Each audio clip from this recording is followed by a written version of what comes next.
Naranasan mo na ba yung bago ka umalis ng bahay, napansin mo na parang makulimlim kaya nagdala ka ng payong?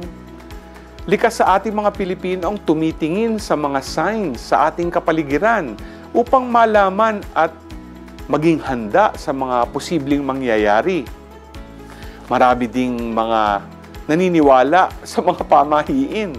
Ganito ang mga tao na tinutukoy ni Jesus sa Ebanghelyo natin ngayong araw.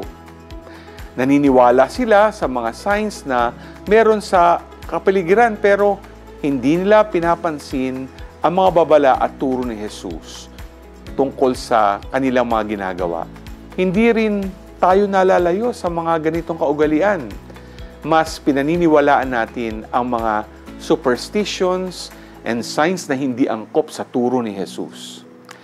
Paanyaya sa atin na alamin at basahin ang signs of the times.